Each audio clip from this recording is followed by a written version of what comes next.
সে বক্তব্য দিয়েছেন যে আগস্টের 5 তারিখের পর থেকে আমরা সবচাইতে বেশি নিরাপদে আছি। আমরা আরো নিরাপদে থাকবো যদি এই দেশে ইসলাম আসে। হিন্দু মানুষ বোঝে, আর অনেকে বুঝতেছে না, অনেকে এখন পাগল হয়ে গেছে। প্রতিবেশীদের ফাঁদে পা দিয়ে এমনিতেই দেশটা অনেক পিছিয়ে গেছে, আবার অনেকে দেখছে ফাঁদে পা দেওয়ার জন্য উঠে পড়ে লেগেছে। তাদের কথাবার্তার সঙ্গে বোঝা যাচ্ছে যারা ফাঁদে অলরেডি পা দিয়েছে। তারা বলছে যে ভারতকে আপনি দুর্বল ভাববেন না, তার মানে আপনার সাথে দলে দলে কিছু হচ্ছে।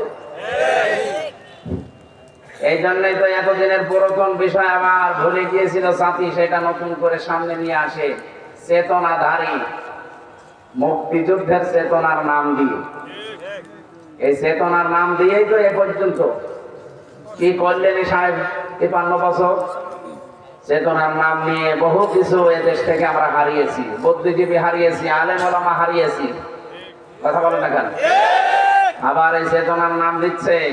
আপনার মুখে তো চেতনার কথা মানায় না, কারণ আপনার দল গঠনই হয়েছে মুক্তিযুদ্ধের প্রায় 7 বছর পর। আপনি কোন কারণে এই চেতনা নিয়েছেন? আজকে টকশো দেখলেন না দুপুরবেলা? মুক্তিযোদ্ধার এক সন্তান, সে সব অলরেডি ফাঁস করে দিয়েছে। যে ঠাকুরগাঁও বাড়ি, এত বড় নেতা, আপনি নিজেকে পরিচয় দেন আমি বীর মুক্তিযোদ্ধা, অথচ আপনি রাজাকারের সন্তান, এটা তামাম দুনিয়া জানে। এই সমস্ত মিথ্যা কথা বলে জাতিকে, এই রাজাকার এই শব্দটা হাসিনার তৈরি করা, এই শব্দ জাতি আর খাবে না। নতুন কিছু যদি দিতে পারে সেটা দিন।